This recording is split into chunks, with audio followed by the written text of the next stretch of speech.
Hello and welcome to civil code IAS. This is our prelims PYQ series.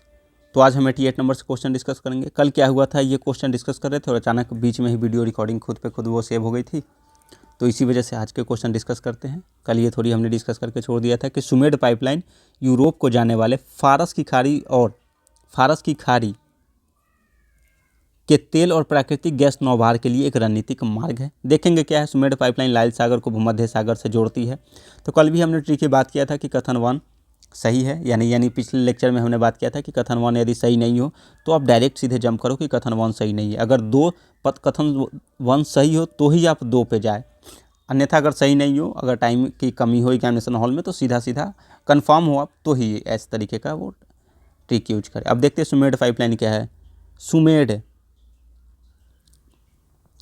तो Suez Mediterranean pipeline, यानी SU से Suez, MED से Mediterranean और pipeline तो है ही, तो सुमेड पाइपलाइन हो गया। यह मिस्र में स्थित एक महत्वपूर्ण कच्चे तेल की परिवहन पाइपलाइन है। कहाँ स्थित है? तो मिस्र में स्थित एक महत्वपूर्ण कच्चे तेल की परिवहन पाइपलाइन है। ठीक है, एक सेकेंड। हाँ, कच्चे तेल की परिवहन पाइपलाइन है जो लाल सागर को भूमध्य सागर से जोड़ता है। यानी मिस्र में है, कच्चे तेल की परिवहन पाइपलाइन है, लाल सागर को भूमध्य सागर से जोड़ता है। उद्देश्य क्या है? तो स्वेज नहर के विकल्प के रूप में कच्चे तेल का तेज और सुरक्षित परिवहन, क्योंकि कभी कभी स्वेज नहर में बाधाएं उत्पन्न होती है। यहाँ वो हौती जो होते हैं वो डकैती करते हैं, या फिर वहाँ कुछ लूटमार होती है, तो इसीलिए उसका एक विकल्प के रूप में तैयार किया जा रहा है सुमेड पाइपलाइन। यह कहाँ स्थित है? तो मिस्र में मार्क किया है, तो एन सुखना यानी लाल सागर तट पे, सीधी कीर जो है वो भूमध्य सागर तट पे है। यानी एन सुखना, ये ध्यान रखें, लाल सागर तट पे, और सीधी कीर ये भूमध्य सागर तट पे। ये क्वेश्चन पूछ सकता है, ध्यान रखें। एन सुखना लाल सागर तट पे और सीधी कीर भूमध्य सागर तट पे। कुल लंबाई जो है लगभग 320 किलोमीटर है। अगर भागीदार देश की बात करें तो मिस्र है, मेजर शेयर होल्डर सऊदी अरब, कुवैत, UAE, कतर। मिस्र, सऊदी अरब, कुवैत, UAE, सऊदी अरब, यानी 5 देश इसमें शामिल है। इसकी मैपिंग की बात करें तो ये देखो, तो ये हमने देखा, ये मैप आप देखो कि ये रहा सुमेड पाइपलाइन, यहाँ से यहाँ सीधी खेर भूमध्य सागर में, और एन सुखना ये लाल सागर में है, और ये हमारा फारस की खाड़ी है और यहाँ पे है। तो यहाँ से कोई तेल गैस निकल करके यहाँ से सीधे ये जाता है। ठीक, ताकि ये जो है ये लाल सागर वाला स्वेज नहर वाला इसके एक वो करके इसका विकल्प के रूप में, तो लाल सागर से लेकर के भूमध्य सागर तक। ठीक, तो बिल्कुल सही बात है कि सुमेड पाइपलाइन यूरोप को जाने वाले, यानी ऑब्वियसली भूमध्य सागर में, फारस की खाड़ी के तेल और प्राकृतिक गैस नौभार यानी प्राकृतिक गैस शिपमेंट के लिए एक रणनीतिक मार्ग है। बिल्कुल सही है। सुमेड पाइपलाइन लाल सागर को भूमध्य सागर से जोड़ता है, तो बिल्कुल सही बात है, क्योंकि ये यूरोप को जाने वाले फारस की खाड़ी के लिए ही एक रणनीतिक मार्ग है। तो ऑब्वियसली बात है, जब लाल सागर को यदि भूमध्य सागर से जोड़ेगा तो ही तो यूरोप जा पाएगा। तो कथन 1 और कथन 2 दोनों सही है, और कथन 2 कथन 1 की व्याख्या करता है। ठीक है, बाकी 89 नंबर क्वेश्चन पे बढ़ते हैं। निम्नलिखित कथनों पर विचार कीजिए। लाल सागर में किसी भी रूप में बहुत कम वर्षण होता है। लाल सागर में नदियों से जल का प्रवेश नहीं होता है। तो क्या देखते हैं अभी कि लाल सागर में नदियों से जल का प्रवेश नहीं होता है, क्या सही है क्या गलत है, मैप के हिसाब से देखेंगे। ये देखो, ये है रेड सी। ठीक, यहीं से था सुमेड पाइपलाइन। ठीक, उस टाइम था। अब देखते हैं, लाल सागर देख लिया आपने। लाल सागर को दोनों ओर अरब और सहारा जैसे मरुस्थलीय क्षेत्र है। ये देखिए, ये सऊदी अरब में मरुस्थल और इधर भी सहारा मरुस्थल होता है। यहाँ जो है उपोष्ण कटिबंधीय उच्च दबाव पट्टी का प्रभाव रहता है। उपोष्ण कटिबंधीय मतलब जैसे ये हो, एक सेकेंड आप रुकना, एक सेकेंड। हाँ, ये रहे हमारा, मान लेते हैं पृथ्वी रहा ग्लोब। ठीक है, तो ये इक्वेटर है, उसके बाद उष्ण, उसके बाद उपोष्ण। ठीक, तो 30 से 40 डिग्री वाले के करीब में ये उपोष्ण होता है, यानी 25 डिग्री के बाद भी 23.5 डिग्री तक उष्ण होती है, उसको हम मोटा मोटी 30 मानते हैं, तो वही 30-35 तक उपोष्ण हो गया। तो उपोष्ण यानी वहाँ गर्मी उष्ण के तुलना में कम हो। ठीक, तो कह रहा है उपोष्ण कटिबंधीय उच्च दबाव पट्टी का प्रभाव रहता है। तो सही बात है, क्योंकि यहाँ वाष्पीकरण भी नहीं होगा। नमी युक्त पवनों का अभाव और चक्रवातीय गतिविधि बहुत कम होता है। नमी युक्त पवनों का अभाव और चक्रवातीय गतिविधि बहुत कम होता है, इसीलिए रेड सी में वर्षा कम होती है। औसत वर्षा जो है 50 से 100 मिलीमीटर वर्ष से भी कम होता है। यह विश्व के सबसे शुष्क समुद्री क्षेत्रों में से एक है। कौन? तो लाल सागर। कारण की बात करें तो लाल सागर के तटवर्ती क्षेत्रों से कोई अस्थायी नदी इसमें नहीं गिरती है। ये लाल सागर है। अब इसमें से देखो आप कोई भी है, कोई भी नदी जो इसमें गिर रही हो, कोई भी नदी नहीं गिर रही है। ठीक, ये सब जा रही है, नील नदी ये तो भूमध्य सागर में जा रही है, बाकी ये सब उसी में जुड़ रही है, यहाँ कोई नहीं गिर रहा। आसपास का भूगोल शुष्क और पथरीला है, जहाँ अस्थायी नदी तंत्र विकसित नहीं हुआ है। जल का मुख्य स्रोत की बात करें तो हिंद महासागर से जल प्रवेश करता है। सीमित वर्षा होती है, भूजल रिसाव होता है। तो आपने देख लिया, तो हमारा ऑप्शन क्या होगा इसमें कि लाल सागर में किसी भी रूप में बहुत कम वर्षण होता है। बिल्कुल सही बात है। लाल सागर में नदियों से जल का प्रवेश नहीं होता। बिल्कुल सही बात है। तो 1 और 2 दोनों सही है। अब जब लाल सागर देख रहे हैं तो इससे रिलेटेड हम एक टॉपिक देखते हैं। यहाँ अभी इथियोपिया में एक ज्वालामुखी विस्फोट हुआ है 2025 में, अभी 8 नवंबर के करीब में, तो उसको देखते हैं। इथियोपिया में 12,000 साल बाद ज्वालामुखी फटा। 12,000 साल, ये ध्यान रखें कितने, तो 12,000 साल बाद राख का 15 किलोमीटर ऊंचा गुब्बारा उठा, 4300 किलोमीटर दूर दिल्ली भी पहुंचा। इसके कारण एयर इंडिया की 11 उड़ानें रद्द की गई। ये तो न्यूज़ है कि भाई क्यों फटा, कैसे हुआ, क्या मामला था। अब बाकी देखिए आप क्या है। इथियोपिया की हेलीगुबी ज्वालामुखी, ये नाम ध्यान रखें, बहुत इंपॉर्टेंट है। क्या नाम है? तो हेलीगुबी ज्वालामुखी 12,000 साल बाद जो है रविवार को फटा, यानी ये नवंबर की बात कर रहा है। इस विस्फोट से उठने वाली राख और सल्फर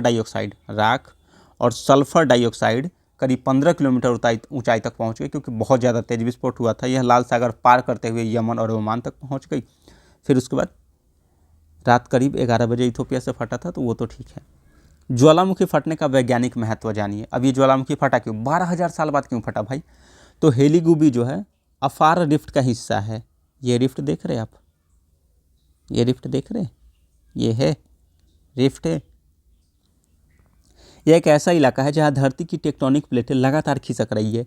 इस क्षेत्र के दूसरे ज्वालामुखी जैसे एर्टा एले पहले से ही लगातार मॉनिटर किया जा रहा है। तो ध्यान रखिए, इस क्षेत्र में और कौन आ गया, तो एक तो हेलीगुबी फटाई, एर्टा एले। ऐसे में हेलीगुबी की अचानक सक्रियता इस बात पर सवाल उठाती है कि धरती के भीतर मैग्मा में कौन से गहरे बदलाव हो रहे हैं। ठीक, राख ने 4300 किलोमीटर की दूरी तय की। अब जैसे यहाँ देखो, यहाँ हेलीगुबी फटा इथियोपिया में, फिर यमन ओमान होते हुए यहाँ आ गया राजस्थान दिल्ली।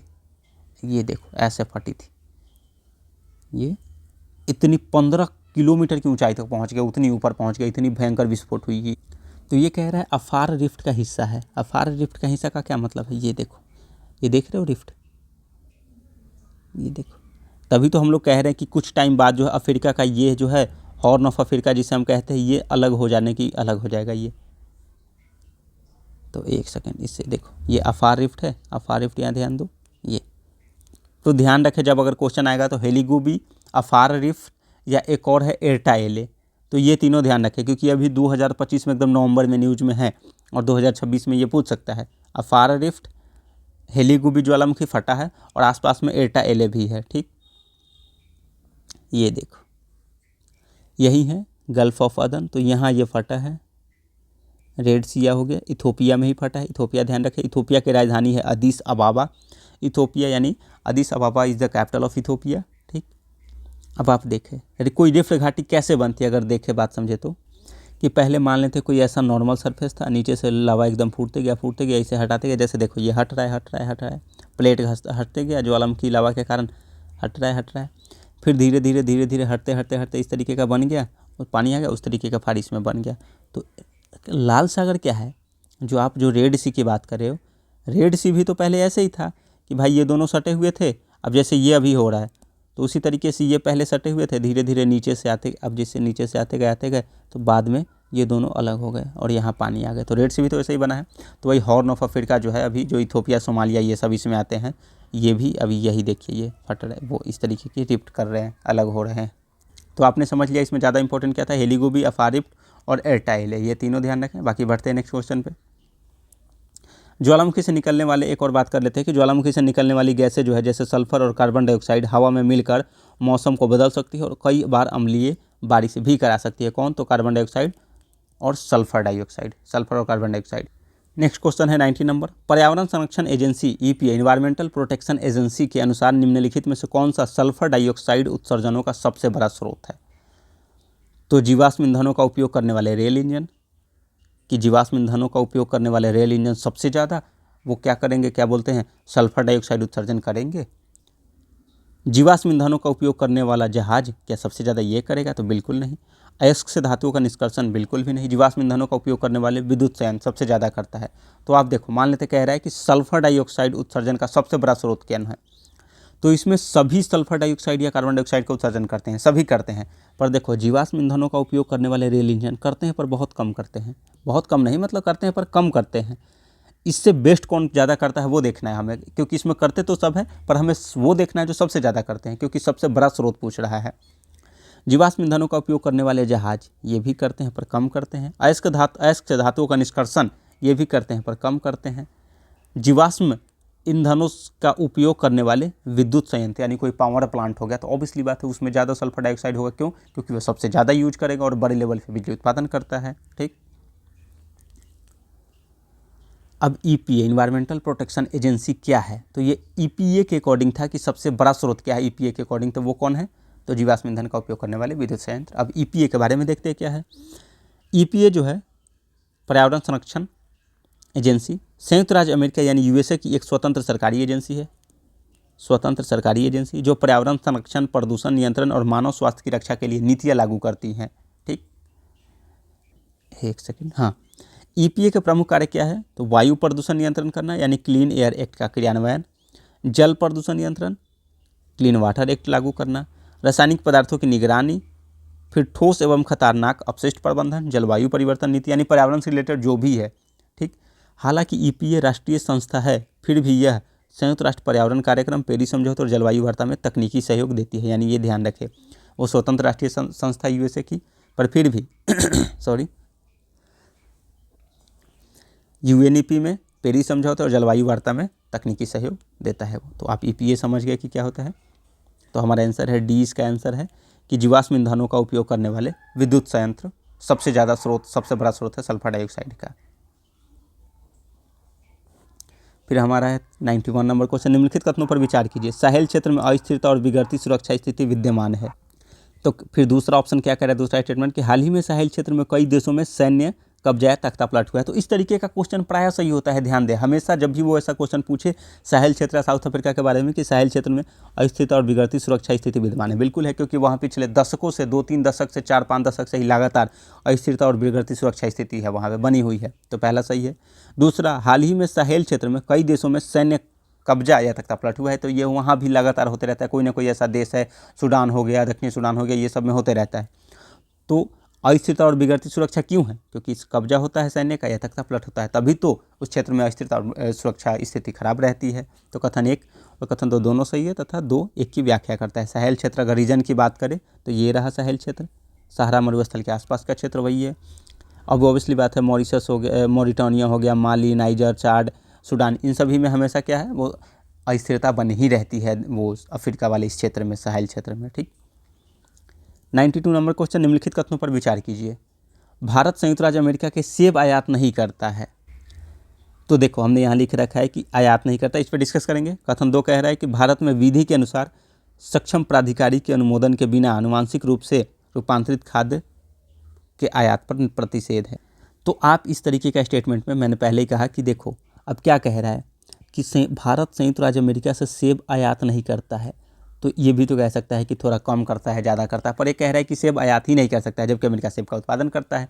तो भारत आयात नहीं करता, ये गलत हो गया, वो करता है। तो जैसे ही स्टेटमेंट 1 गलत हो गया, हम कहाँ पहुँचेंगे, स्टेटमेंट 1 सही नहीं है, तो 2 सही ही होगा, डी पे पहुँच जाएंगे सीधे। दूसरा स्टेटमेंट कह रहा है कि भारत में विधि के अनुसार सक्षम प्राधिकारी के अनुमोदन के बिना, ऑब्वियसली बात है कि विधि के अकॉर्डिंग सक्षम प्राधिकारी के बिना आनुवांशिक रूप से रूपांतरित खाद्य फूड के आयात पर प्रतिषेध है। और जेनेटिकली मॉडिफाइड कोई भी फसल हो वो सक्षम प्राधिकारी के अनुमोदन के बिना भारत में नहीं आयात किया जा सकता है, ये आप गांठ बांध ले, ध्यान रख ले। और ये है भी एकदम सही है कि विधि के अनुसार सक्षम प्राधिकारी के अनुमोदन के बिना आनुवांशिक रूप से रूपांतरित फसल यानी जेनेटिकली मॉडिफाइड। अब ये जेनेटिकली मॉडिफाइड क्या होता है, जब आप पढ़ना तो वो साइंस टेक में पढ़ना कि जीएम क्रॉप्स, जैसे जीएम सरसों हमारे यहाँ है, वहाँ से फिर जीएम क्रॉप्स बहुत सारे आते हैं, तो इसके बिना जो है वो सक्षम प्राधिकारी के अनुमोदन के बिना उसका आयात नहीं किया जा सकता है। अगर इसके कुछ रूल्स एंड रेगुलेशन की बात करें तो आप देखो ये क्या है, भारत के आयात नीति के तहत विवर्तित यानी जीएम जेनेटिकली मॉडिफाइड यानी इसको विवर्तित खाद्य यानी आनुवांशिक, वो जेनेटिकली मॉडिफाइड भी बोलते हैं। जीएम खाद्य जो है यानी विवर्तित खाद्य, फीड, जैव प्रक्रियायुक्त जीव यानी लिविंग माइक्रो ऑर्गेनिज्म के आयात के लिए genetic engineering approval committee GEAC की पूर्व स्वीकृति अनिवार्य है। यानी किसकी पूर्व स्वीकृति? तो GEAC, genetic engineering approval committee. ये भी ध्यान रखिए, जेनेटिक इंजीनियरिंग यानी किसी के जीन में मान लेते उसको इंजीनियरिंग किया गया, कुछ छेड़छाड़ किया गया, तो ऑब्वियसली बात है जेनेटिकली मॉडिफाइड उसी तरीके का होता है, एलएमओ भी उसी तरीके का होता है। तो इन सभी के आयात के लिए यही कमेटी देखेगी, कौन? तो जेनेटिक इंजीनियरिंग अप्रूवल कमेटी। ठीक, तो पूर्व स्वीकृति अनिवार्य है इसकी। इसके अलावा आयातित जीएम खाद्य उत्पादों के लिए food safety and standard authority of India फसाई से नो ऑब्जेक्शन सर्टिफिकेट लेना जरूरी है। किससे? तो food safety and standard authority of India फसाई से नो ऑब्जेक्शन सर्टिफिकेट, एनओसी। तो इसका हिंदी होता है फसाई का खाद्य सुरक्षा एवं मानक प्राधिकरण। तो खाद्य सुरक्षा, भारत का भारतीय खाद्य सुरक्षा एवं मानक प्राधिकरण से क्या लेना है? तो एनओसी लेना जरूरी है, और बाकी जीईएसी की पूर्व स्वीकृति अनिवार्य है। ठीक, तो हमने वही देखा कि कथन 1 सही नहीं है कि सेब आयात नहीं करता है, कथन 2 सही है क्योंकि अनुमति जरूरी है। भारत जो है अमेरिका से सेब आयात करता है। हाल ही में भारत ने सेब सहित 8 अमेरिकी उत्पादों के आयात पर अतिरिक्त शुल्क हटाने का फैसला किया। वो पहले वाली न्यूज़ की थी 2024 में। अब देखिए कॉमन सेंस कैसे काम करेगा कि यदि एक भी आयातक ने सेब मंगवा लिए तो यह कथन गलत हो जाएगा। ऑब्वियसली बात है, क्योंकि कोई ना कोई अगर सेब मंगवा लिया तो कह रहा है कोई भी नहीं मंगवाता, भारत मंगाता ही नहीं है। भारत में खाद्य सुरक्षा मानक अधिनियम 2006 food safety and standard authority यानी एक्ट है फसाई की मंजूरी के बिना जीएम खाद्य के आयात, निर्माण, उपयोग या बिक्री पर प्रतिबंध है। केवल आयात ही नहीं बल्कि उसके निर्माण, उपयोग या बिक्री पर भी प्रतिबंध लगाता है। देश ने केवल एक जीएमओ कपास, एक गैर खाद्य फसल की खेती और आयात की अनुमति दी है। केवल कपास की थी, अगर जीएमओ की बात करें तो जेनेटिकली मॉडिफाइड फसल की बात करें, क्योंकि वो गैर खाद्य फसल है, उसकी खेती और आयात की अनुमति दी है। 2022 में भारत ने जीएम सरसों की व्यावसायिक खेती की भी अनुमति दी, लेकिन इस कदम को चुनौती दी गई है और यह मामला सुप्रीम कोर्ट में लंबित है। जीएम उत्पाद पूर्व में भी चर्चा में रह चुका है, इसीलिए क्वेश्चन पूछ लिया था। तो अभी केवल कपास को अनुमति दी गई है। ठीक है, तो हमारा इसका आंसर वही डी था। बाकी बढ़ते हैं नेक्स्ट क्वेश्चन पे। नेक्स्ट क्वेश्चन है हमारा 93 नंबर हो जाएगा, पॉलिटी से क्वेश्चन है 93 नंबर। लोकसभा के अध्यक्ष के संदर्भ में निम्नलिखित कथनों पर विचार कीजिए। जब लोकसभा के अध्यक्ष को हटाने का कोई संकल्प विचाराधीन हो तब वह पीठासीन नहीं होंगे, उसे बोलने का अधिकार नहीं होगा, वह संकल्प पर प्रथमतः मत देने का अधिकार नहीं होगा। अब देखिए इसमें से कौन से सही है, तो देखते हैं क्वेश्चन क्या कह रहा है। अब उस पर हम पहले डिस्कस करेंगे लोकसभा के इतिहास के बारे में, भले लोकसभा के अध्यक्ष के बारे में आप समझते हैं। लोकसभा के अध्यक्ष व उपाध्यक्ष की संस्था का इतिहास यदि बात करें तो ये अध्यक्ष और उपाध्यक्ष के पद का उद्भव कब हुआ था? तो गवर्नमेंट ऑफ इंडिया एक्ट 1919 में हुआ था, यानी इसको मॉन्टेग्यू चेम्सफोर्ड सुधार अधिनियम भी कहते हैं। तो 1919 के अधिनियम में यह हुआ था। 1921 से पूर्व गवर्नर जनरल केंद्रीय विधान परिषद की बैठकों की अध्यक्षता करता था, यानी वही पीठासीन अधिकारी होता था 1921 से पहले। 1921 में क्या किया? गवर्नर जनरल ने फ्रेडरिक व्हाइट और सच्चिदानंद सिन्हा को पहला, यानी फ्रेडरिक व्हाइट को अध्यक्ष और सच्चिदानंद सिन्हा को उपाध्यक्ष नियुक्त किया। ठीक, ये नियुक्त करने की बात कर रहा है, निर्वाचन की बात नहीं कर रहा है। यानी 1921 में उस समय के जो गवर्नर जनरल थे उन्होंने फ्रेडरिक व्हाइट को अध्यक्ष और सच्चिदानंद सिन्हा को उपाध्यक्ष नियुक्त किए, निर्वाचन नहीं हुए। 1925 में विट्ठल भाई जे पटेल पहली बार निर्वाचित अध्यक्ष बने। विट्ठल भाई जे पटेल जो है 1925 में, कब? तो 1925 में, 1921 में नियुक्त किया गया था। तो विट्ठल भाई जे पटेल फर्स्ट निर्वाचित अध्यक्ष बने। 1935 में गवर्नमेंट ऑफ इंडिया एक्ट में प्रेसिडेंट व डिप्टी प्रेसिडेंट का नाम बदलकर क्रमशः क्या कर दिया गया? अध्यक्ष व उपाध्यक्ष, यानी पहले इसे प्रेसिडेंट कहा जाता था और डिप्टी प्रेसिडेंट। 1935 में नाम चेंज कर दिया गया। तो लोकसभा के पहले अध्यक्ष जीवी मालवंकर थे और उपाध्यक्ष सयानाम आयंगर थे। तो आप ध्यान रखिए, इसे क्वेश्चन पूछ सकता है कि लोकसभा के पहले अध्यक्ष में जीवी मालवंकर और उपाध्यक्ष में सयानाम आयंगर है। ठीक, अब आते हैं संसद के पीठासीन अधिकारी यानी लोकसभा के अध्यक्ष की बात करते तो मुख्य 4 पदाधिकारी होते हैं संसद में। लोकसभा, राज्यसभा में, लोकसभा में 2, राज्यसभा में 2।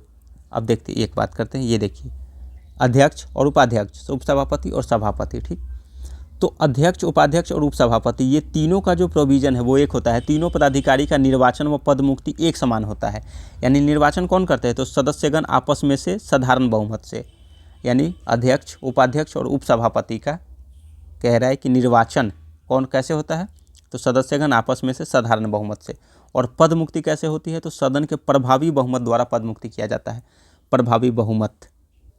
तो प्रभावी बहुमत का मतलब होता है कि जितने संसद सदस्य है सदन में, और जितने मान लेते हैं कि 10 है, मान लेते हैं 1000 है, और उसमें से जितने रिक्तियाँ हैं, ठीक, रिक्तियाँ, फिर उसको डिवाइड करें 2 से +1, यानी उसको रिक्तियाँ घटा करके डिवाइड करके 2 से, फिर तो वो आता है प्रभावी बहुमत। वो आप देखिए इसमें लक्ष्मीकांत में, ये बाकी अध्यक्ष, सभापति और उपाध्यक्ष और उपसभापति का है। सभापति अपवाद है इसके, क्यों? क्योंकि वो पदेन उपराष्ट्रपति होते हैं, उनका निर्वाचन या पद मुक्ति नहीं होता है। वो सभापति के रूप में निर्वाचन कहाँ होता है, उनका तो उपराष्ट्रपति के रूप में होता है, तो वो पद मुक्ति इसलिए उनका भी नहीं होता, वो उपराष्ट्रपति के तौर पे होता है, सभापति के तौर पे नहीं। यदि कोई उपराष्ट्रपति बन जाता है तो ऑब्वियसली वो सभापति भी बन जाएगा, ठीक, पर सभापति के लिए कोई अलग से वो निर्वाचन या वैसा कुछ नहीं है। तो यदि लोकसभा अध्यक्ष की अब बात करें तो निर्वाचन व पद अवधि जो है फर्स्ट बैठक के पश्चात, पहली बैठक होगी संसद की, मान लेते नया लोकसभा का गठन हुआ, उसमें पहली बैठक हुआ, फर्स्ट हुआ, तो अध्यक्ष का चुनाव होगा। उपस्थित सदस्यों में से चुनाव किया जाता है, कितने जो उपस्थित उसमें से है। निर्वाचन की तारीख कौन, तो राष्ट्रपति तय करते हैं। अब ये ध्यान रखें, अध्यक्ष का चुनाव उपस्थित सदस्यों में से तो होगा ही, पर किस दिन उस तारीख को होगी, बैठक कब होगी, यानी अध्यक्ष का चुनाव कब होगा, ये राष्ट्रपति तय करेंगे कि कौन सी तारीख को अध्यक्ष का चुनाव होगा। साधारण बहुमत से होता है, ये बिल्कुल सही बात है कि हमने यहाँ ही देख लिया कि साधारण बहुमत से होता है। लोकसभा के कार्यकाल तक पद पर बने रहते हैं। निम्न 3 मामलों में पहले भी समाप्त किया जा सकता है उनका कार्यकाल। पहला, यदि लोकसभा का सदस्य नहीं रहे, तो मान लेते लोकसभा का सदस्य है तो वो अध्यक्ष पे, पर लोकसभा का सदस्य खारिज कर दिए जाते, वो अगर पद त्याग दे दिए तो फिर वो पद पे भी नहीं रहेंगे, अध्यक्ष भी नहीं रहेंगे। उपाध्यक्ष को लिखित त्याग पद दे दिए तो फिर हट जाएंगे। पद से हटाए गए हो तब भी वो अध्यक्ष नहीं रहेंगे। तो उनके पद से हटाए जाने की बात है, यानी आर्टिकल अगर 93 में बात करें तो लोकसभा के अध्यक्ष और उपाध्यक्ष की बात करते हैं, 93 ध्यान रखें। पर अगर 94 की बात करें, 94 तो अब जैसे पद से हटाए के लिए तो इनके सदस्य द्वारा जो है मिनिमम 50 सदस्यों का समर्थन प्राप्त होना चाहिए सदस्य से, तभी उनके हटाने के लिए प्रावधान कोई लिया जा सकता है। यानी मान लेते हैं कि लोकसभा के तत्कालीन समस्त सदस्य द्वारा प्रभावी बहुमत से पारित संकल्प द्वारा हटाया जा सकता है, पर ये 50 सदस्यों का समर्थन प्राप्त होना चाहिए। कम से कम 14 दिन पूर्व सूचना देना आवश्यक है। तो हटाने के लिए जो है प्रभावी बहुमत होना चाहिए, 50 सदस्यों का समर्थन होना चाहिए, 14 दिन पूर्व सूचना देना चाहिए। जब लोकसभा को हटाने के संकल्प विचाराधीन हो, यानी मान लेते हैं हटाने का कोई संकल्प है, वो विचार के अधीन है, तो वो पीठासीन नहीं होंगे, यानी वो अध्यक्ष नहीं होंगे। लोकसभा में बोलने व कार्यवाही में भाग ले सकते हैं, ये ध्यान रखें बात कि बोलेंगे, कार्यवाही में भाग लेंगे। कोई संकल्प पर पहला मत दे सकते हैं, किंतु निर्णायक मत यानी कास्टिंग वोट नहीं दे सकते, यानी अंतिम जो मत देते हैं कि अगर मान लेते हैं 2 पक्ष है और किसी पे वोटिंग हो रही है तो ये भी 10 वोट दे दिया और ये भी 10 दे दिया, तो लास्ट में वोट करके किसी जिसको कर दिए तो 11 हो गया तो वो जीत जाता था। पर जब हटाने का संकल्प विचाराधीन हो तो वो प्रथम मत के अलावा जो है कास्टिंग वोट या निर्णायक मत नहीं देंगे, ठीक। यही सेम प्रोविज़न जो है विधानसभा स्टेट के लिए भी है, विधानसभा के अध्यक्ष के लिए ध्यान रखें, ठीक है।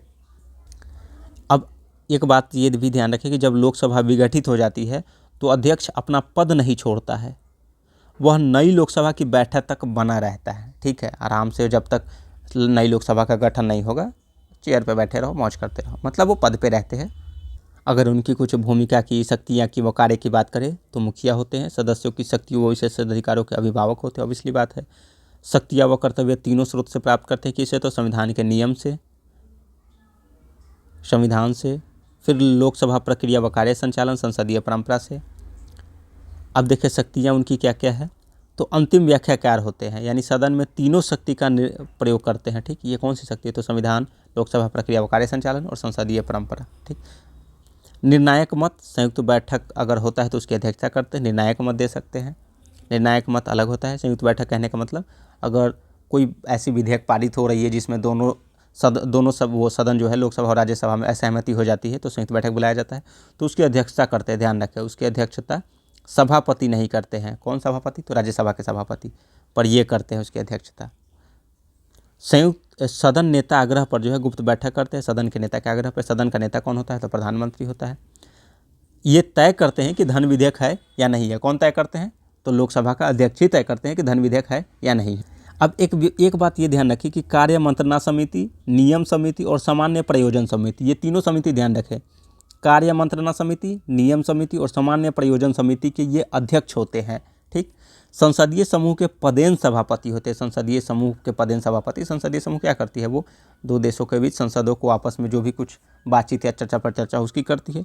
लोकसभा के सभी संसदीय समितियों की सभापति नियुक्त व कार्यों का पर्यवेक्षण करते हैं, यानी लोकसभा के सभी संसदीय समितियों की सभापति को नियुक्त करते हैं और उनकी कार्यों का जो है पर्यवेक्षण करते हैं। तो सभी संसदीय समितियों की सभापति को नियुक्त करते हैं, ये ध्यान रखें, ठीक। अगर स्वतंत्रता व निष्पक्षता की बात करें तो कार्यकाल की इनकी सुरक्षा है कि 5 वर्ष तक रहेंगे। वेतन व भत्ता संसद तय करती है। कार्य व आचरण पर न तो चर्चा और न ही आलोचना की जा सकती है, सारभूत प्रस्ताव को छोड़कर, यानी कोई उचित प्रस्ताव होनी चाहिए तब। अगर सदन प्रक्रिया की बात करें तो सदन प्रक्रिया में जो नियम विनियम होते हैं, चर्चा परिचर्चा होते हैं, वो कोर्ट क्षेत्राधिकार से बाहर है, कोर्ट के क्षेत्राधिकार से बाहर है। वरीयता सूची की बात करें कि कौन से लिस्ट में आते हैं, तो 7वें स्थान पे वो आते हैं, सीजीआई के साथ है, सीजीआई के बराबर है। ब्रिटेन में स्पीकर जो है पार्टी का मेंबर नहीं होता है, जैसे हमारे यहाँ स्पीकर क्या है, अध्यक्ष की जो सत्ता पार्टी है उसी की बन जाते हैं, जैसे ओम बिरला जी है अभी तो बीजेपी पार्टी से, पर ब्रिटेन में ये नहीं है, वहाँ कोई पार्टी का नहीं होना चाहिए, एकदम निष्पक्ष होना चाहिए, ठीक। अब अगर बात करें अध्यक्ष की सभापतियों की तालिका को, तो मान लेते हैं कोई अनुपस्थित हो, यानी अध्यक्ष अगर अनुपस्थित हो तब उपाध्यक्ष देखेंगे, या 10 सदस्यीय पैनल का सदस्य क्रम से वो नियुक्त होता है। 10 सदस्यीय पैनल के सदस्य द्वारा आपस में से, इसी जो 10 सदस्यीय पैनल का सदस्य है उसी के आपस में से चुने जाएंगे। अगर वो नहीं रहे तब, यानी यदि अध्यक्ष अनुपस्थित हो तो उपाध्यक्ष, 10 सदस्यीय पैनल, वो भी ना हो तो सदस्य द्वारा आपस में से। यदि अध्यक्ष की रिक्ति हो जाती है पद की तो उपाध्यक्ष होंगे, यदि वो भी ना हो तो राष्ट्रपति द्वारा नियुक्त कोई वरिष्ठतम होगा। संयुक्त बैठक होता है, अगर उसमें अनुपस्थित होते हैं तो वही उपाध्यक्ष होंगे, अगर वो भी ना हो तो उपसभापति होंगे, उपसभापति ना हो तो सदस्यगण आपस में से चूज करेंगे, ठीक। बाकी एक ये देख लेते हैं कि अध्यक्ष या उपाध्यक्ष जो है यदि पद धारण करते समय कोई अलग से शपथ या प्रतिज्ञा नहीं लेते हैं। क्यों? क्योंकि ऑब्वियसली वो मेंबर ऑफ पार्लियामेंट तो होते ही है, सदन सदस्य होते हैं, तो उसमें तो शपथ ले ही चुके होते हैं, तो दोबारा क्यों लेंगे भाई, क्योंकि वह पहले ही सदन सदस्य के संसद सदस्य के रूप में ले चुके होते हैं। जबकि सामयिक अध्यक्ष का क्या मतलब होता है, प्रोटेम स्पीकर, एक होते हैं अध्यक्ष। अब जब नई लोकसभा गठित होती है तो ये हट जाएंगे, तो कुछ टाइम के लिए नई लोकसभा में एक अस्थायी अध्यक्ष नियुक्त कर देते हैं, ताकि वो जब एकदम परमानेंट अध्यक्ष वो चुना जाए तो फिर वो अपना हट जाए। तो जबकि सामयिक अध्यक्ष को राष्ट्रपति खुद शपथ दिलाता है।